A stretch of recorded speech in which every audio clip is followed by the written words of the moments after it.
ฐานพระองค์ทรงครองจีวรถือบาทบางครั้งก็เสด็จพระองค์เดียวบางครั้งก็แวดล้อมไปด้วยหมู่ภิกษุทั้งหลายเสด็จเข้าไปบิณฑบาตตามหมู่บ้านตามพระนครบางครั้งเสด็จเข้าไปตามปกติบางครั้งเสด็จเข้าไปด้วยปาฏิหาริย์ต่างๆนานาเพื่อจะเพิ่มพูนศรัทธาเลื่อมใสแก่พุทธบริษัทเมื่อพระพุทธเจ้าเสด็จเข้าไปบิณฑบาตลมตีปัดอ่อนๆปัดไปเบื้องหน้าในพื้นพระสุธาหือสะอาดหมดจดทันทีที่พระบาทเบื้องขวาประดิษฐานลงในธรณีประตูชับพันธรังสีก็เป่งสว่างสวัยเป่งแจ้งแผ่ซ่านออกจากพุทธสรีระดังแสงที่แผ่ออกไปแวดล้อมไปด้วยผืนผ้าอันวิจิตรหมูสัตว์จ้างม้านกทั้งหลายที่อยู่ในสถานที่ใกล้ๆก็ปากันเปล่งเสียงสนอโสดบรรดาเทวดาทั้งหลายก็บรรเลงทิพยคีตะดนตรีขับขานไพเราะสนอยิ่งเมื่อพุทธศาสนิกชนรู้ว่าวันนี้พระพุทธเจ้าเสด็จเข้ามาบิณฑบาตคนทั้งหลายก็ปากันแต่งตัวนุ่งห่มเรียบร้อยถืออาหารข้าวหวานของหอมดอกไม้ออกมาจากบ้านเดินไปตามท้องถนนปูจาพระพุทธเจ้าด้วยของหอมดอกไม้ด้วยความเคารพถวายบังคมแล้วกราบทูลข้าแด่พระองค์ผู้เจริญขอพระองค์โปรดประทานภิกษุแก่หมู่ข้าพระองค์แล้วรับบิณฑบาตน้อมถวายบิณฑบาตด้วยความเคารพหลังจากทำกิจแล้วพระพุทธเจ้าพระองค์แสดงธรรมเทศนาโปรดพุทธบริษัทให้ได้บรรลุธรรมให้ตั้งอยู่ในไตรสรณคมจนกระทั่งบรรลุเป็นอรหันต์จากนั้นพระองค์ก็ลุกจากอาสนะเสด็จกับพระวิหารขั้งทรงบำเพ็ญพุทธกิจช่วงนี้แล้วทรงประทานโอวาทแก่ภิกษุตามสมควรแก่จริตอัธยาศัยของภิกษุแต่ละรูปแต่ละตนทรงให้กรรมฐานที่เหมาะแก่ภิกษุแต่ละรูปเมื่อทรงรับโอวาทแล้วก็กลับไปพักกลางวันในที่ตนเองหาที่หลีกเล่นตามอัธยาศัยไปสู่ป่าสู่โคนไม้เรือนว่าง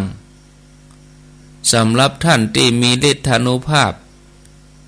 กิจที่จะทำอาสนะให้สิ้นไปของท่านสำเร็จแล้วท่านก็จะเข้านิโรธสมาบัติเสวยสุขอยู่ในอรหันตสัมมาสัมพุทธเจ้าพุทธเจ้าพระองค์ก็เสด็จเข้าไปที่คันธกุฏิทรงมีสติสัมปชัญญะตรวจพ่อเล่าเวนยสัตว์ว่าที่จะบรรลุธรรมในช่วงค่อยบ่ายไปแล้วคนตั้งหลายก็ถือของหอมดอกไม้มาประชุมกันพร้อมเพรียงเมื่อถึงเวลาพุทธองค์ก็ทรงแสดงธรรมตามสมควรแก่ธรรมแก่คนทั้งหลายซึ่งการแสดงธรรมของพระเจ้าในแต่ละครั้งก็จะมีคนบรรลุธรรมกันนักมากมายหากว่าพระผู้มีพระภาคเจ้ามีพุทธประสงค์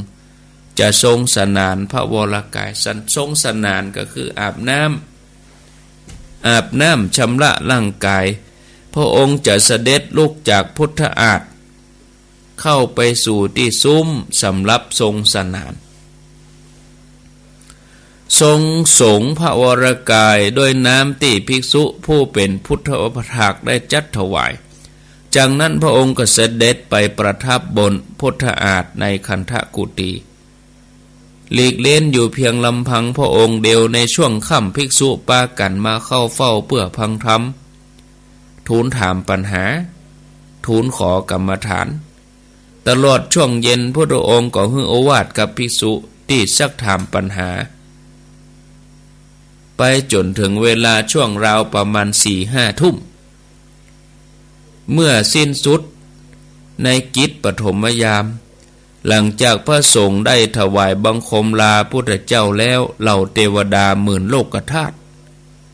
จะพากันมาเข้าเฝ้าพุทธเจ้าเพื่อทูลถามปัญหาที่เตรียมมาเทวดาเขาฮักในการฟังธรรมพระพุทธเจ้าพระองค์ก็ทรงเมตตาตอบปัญหาแก่เทวดาจนบรรลุธรรมกันมากมายนับบ่ถ้วนในส่วนปัจฉิมยามพระพุทธเจ้าก็แบ่งเวลาออกเป็น3 ส่วนทรงยับยั้งการอยู่ด้วยเสด็จการจงกรมเพื่อจะเปื้องความเมื่อยล้าแล้วทรงนั่งแสดงธรรมตอบปัญหาเทวดาในแถมเวลาหลายชั่วโมงในส่วนที่2พระองค์ก็ทรงเสด็จเข้าขันธกุฏีทรงใจสติสัพพัญญะทำสีหสยาตคือการนอนแต่แข้งขวา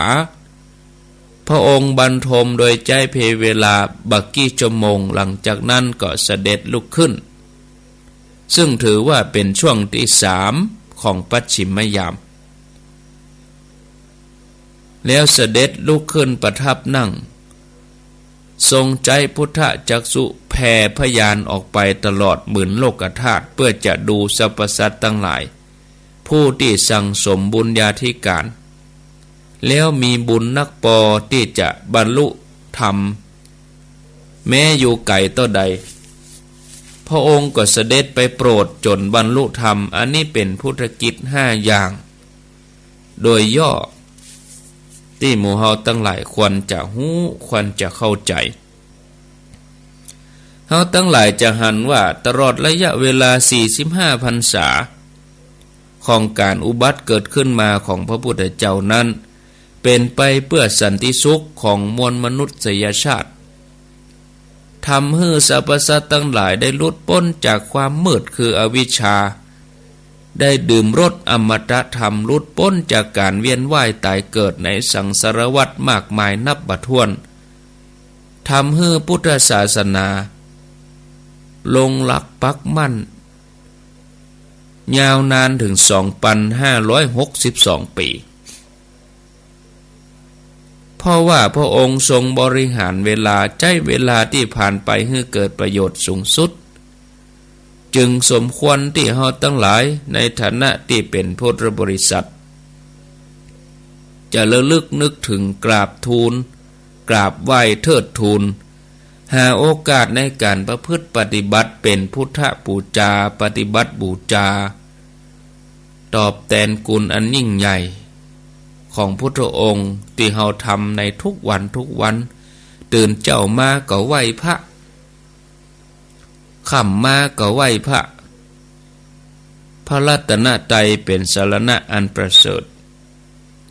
มีพระคุณอย่างนับประมาณบ่ได้แม้องค์พระสัมมาสัมพุทธเจ้าพระองค์ทรงมีพุทธญาณลึกซึ้งกว้างไกลเป็นอจินไตยทรงหู้แจ้งในโลกหู้แจ้งแทงตลอดไปถึงนิพพาน3 ภพ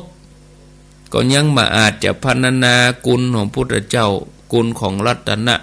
พระพุทธพระธรรมพระสงฆ์ได้หมดไปแม้แสนโกฏจักรวาลอนันตจักรวาลก็แคบเพราะว่าพระรัตนตรัยมีกุลอเนกอนันต์